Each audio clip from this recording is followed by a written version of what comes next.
Start.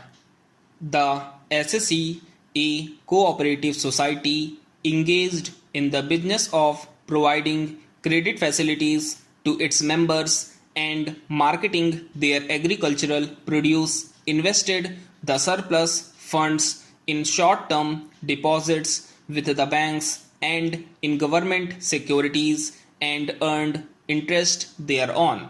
The SSE showed the set interest income under the head income from business, but the assessing officer assessed it as income from other sources under section 56 and held that the SSE would not be entitled to deduction under section 80 P2A of the Income Tax Act. In the instant appeal filed by the SSE, the question for consideration before the court was whether the interest income earned by the SSE society on surplus funds invested in short-term deposits would qualify for deduction as business income under section 80 P2A of the Income Tax Act 1961. Dismissing the appeals, the court held an income which is attributable to any of the activities specified in section 80 P2 of the Income Tax Act 1961 would be eligible for deduction. In the instant case, the interest held not eligible for deduction under section 80 P2A is not the interest received from the business of the society, namely providing credit facilities to its members or marketing their agricultural produce. What is sought to be taxed under section 56 of the Act is the interest income arising on the surplus, which surplus was not required for business purposes and was invested in specified securities as investment.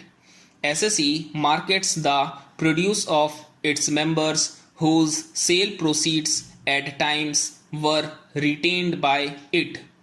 Since the fund created by such retention was not required immediately for business purposes, it was invested in specified securities.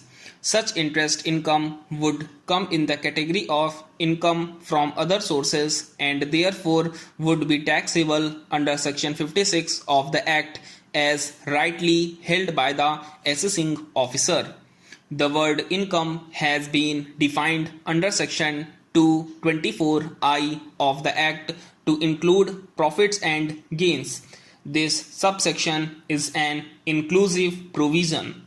The Parliament has included specifically business profits into the definition of the word income. Therefore, the court is required to give a precise meaning to the words profits and gains of business mentioned in section 80 P2 of the Act. In the instant case, SSE society regularly invests funds not required for business purposes.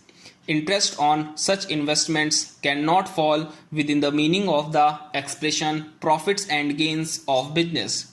On this backdrop, when the evidence of PW11, the medical officer, is seen that at 9 am itself the doctor examined PW2 on the requisition of SHO Rural, who was accompanied by police constable who was PW1.